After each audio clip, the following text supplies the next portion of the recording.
Gary, so great to have you here, my man. Thanks for taking the time. Thanks for having me, Martin. So I want to start with a question regarding AI. We know that OpenAI came out with GPT-4 not long ago, which is just bonkers, by the way. I'm curious to know, how do you see AI augmenting your agency work, and have you started implementing it internally yet? Internally, we're using it like very internally. We don't see it augmenting our agency work until copyright and trademark are more clear. Mm-hmm.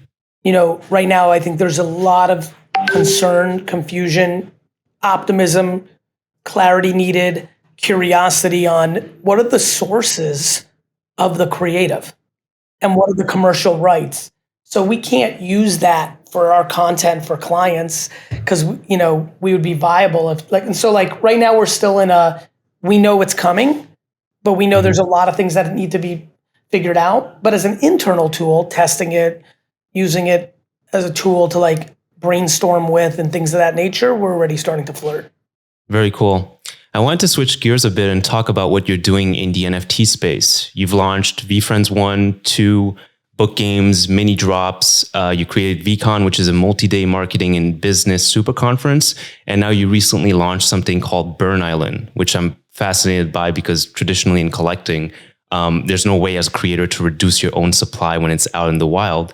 But now with the blockchain, all of that is possible, and you can actually gamify it to reward your loyal community.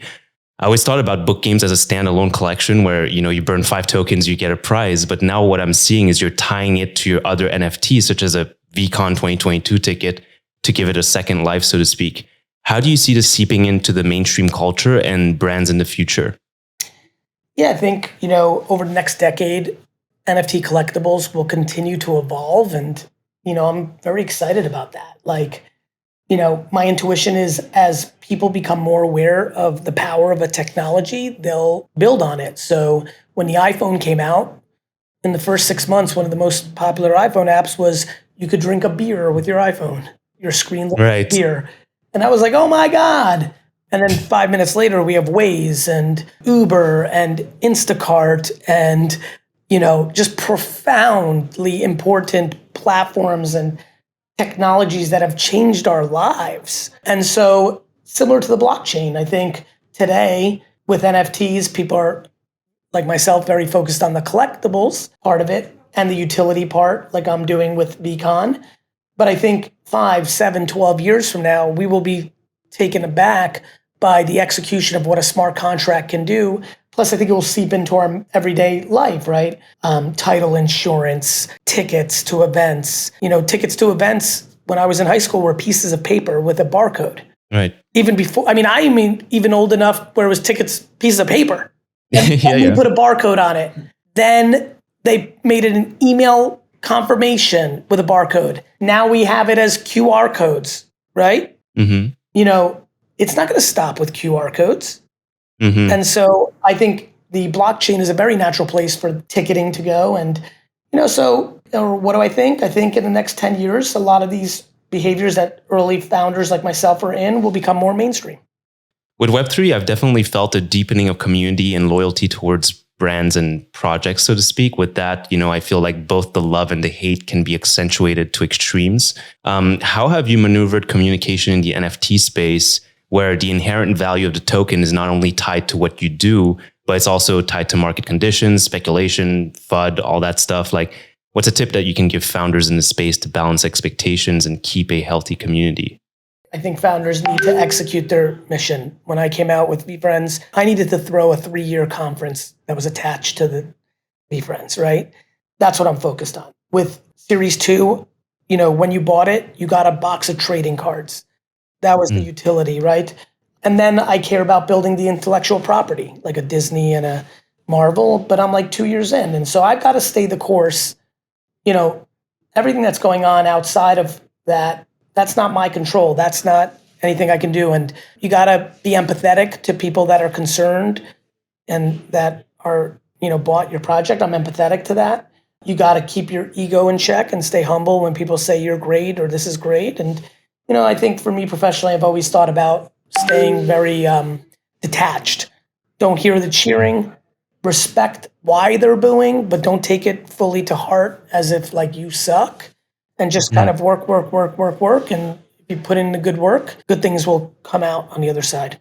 Personal question. What's something you're weighing differently this year versus last year? What's something that you've decided to spend more time on improving personally? I continue to be down a path of providing candor more often. It's been a real challenge for me my whole career. Gary Vee's good at candor. Gary Vaynerchuk, the operator, struggles with it. I don't love conflict. I definitely hate making people feel sad. I've always felt that when you give candor, a lot of fear is injected into a person. Am I going to lose my job? So I continue to work on candor. I've also been very focused on having a higher percentage of protein go into my body and a lesser percentage of carbs. So that's been a focus in 2023 that I'm happy is off to a good start in the first 100 days of the year. I've also focused on keeping the good things from COVID.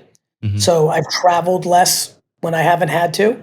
I've continued to reach out to people on Instagram DM and LinkedIn and just say hi and see if I can connect for 5 or 15 minutes on Zoom. So those are some of the things. Very cool.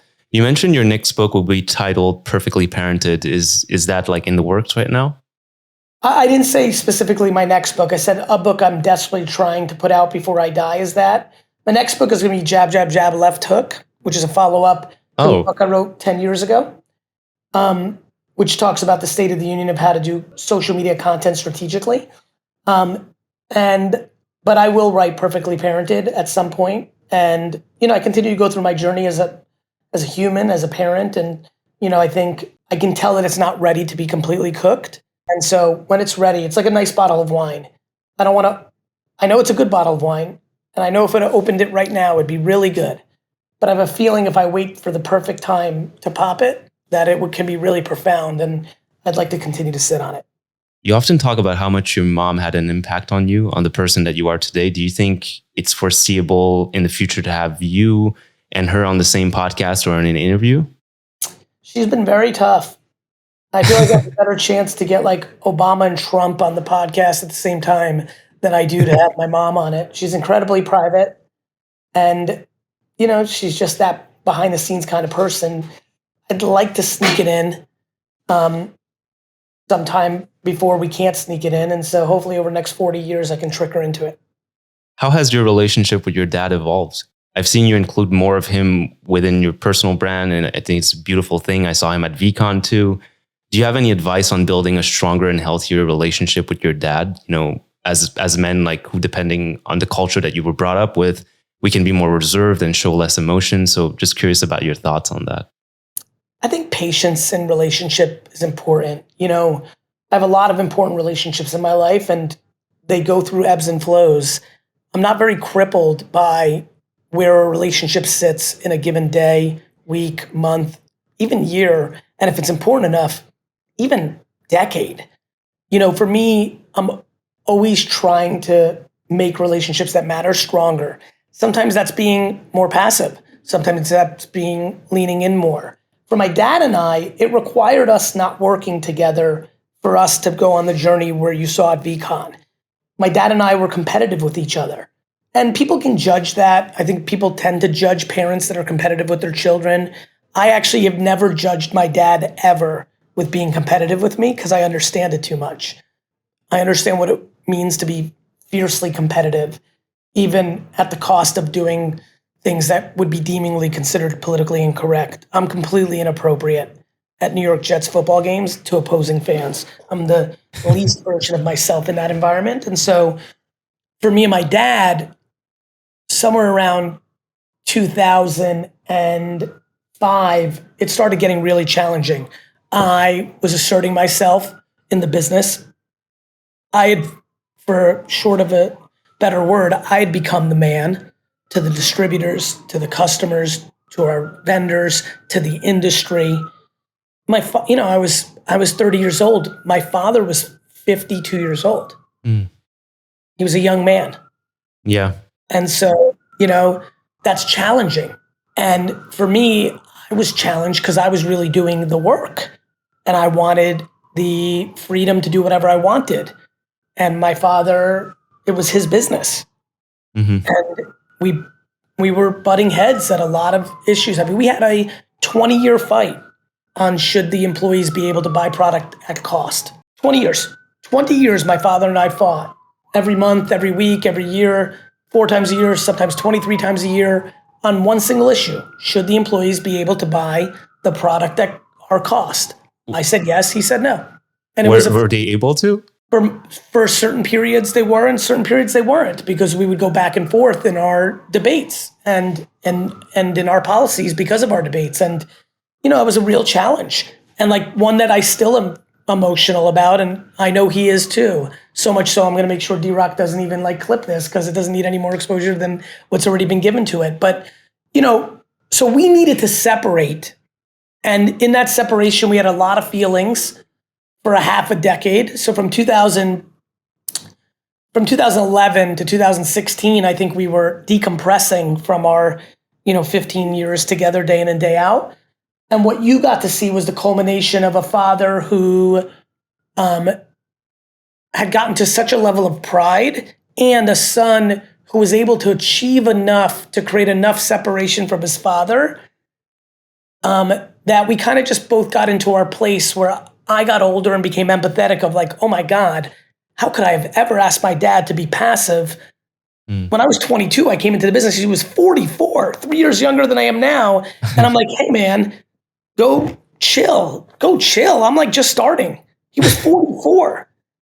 It was his business. And so I became more compassionate of what made him want to keep a hand on the steering wheel.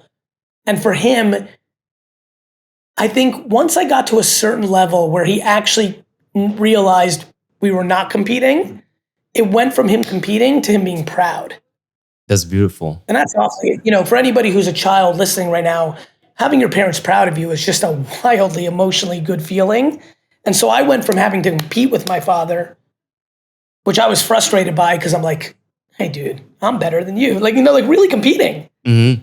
To this incredible ultimate feeling of being on the receiving end of unbridled pride. At the same time that I've become even more compassionate for my father in why he was still heavy-handed when I had it. It was because he was not ready to be done. It was crazy for me to ask him to go into that place. And do you feel like you would be the same? What's that, brother? Do you feel like you would be the same if somebody, say one of your kids came into the business and... I think because I had the luxury of learning through my situation, I would never put my kid and myself in that position. I have a lot of empathy for my dad. Like, he didn't know better. We were, he didn't have that context.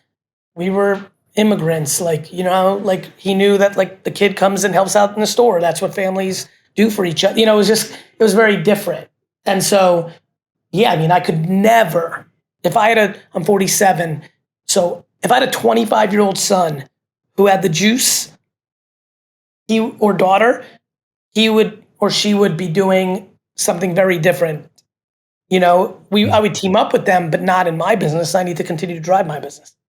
Gary, thank you so much for your time. You inspired me to start my own marketing agency 8 years ago, started podcasting because of you. I also got into NFTs because of you. And I want to be cognizant of your time, but do you have a minute for one quick ask? Sure. I figured this is the best chance I'll get to talk to you about this, but I own several restaurants and bars in Montreal. And I'm currently building a members club that's called Maya, where token holders get to attend our events everywhere in the world. So omakase dinners, all that stuff.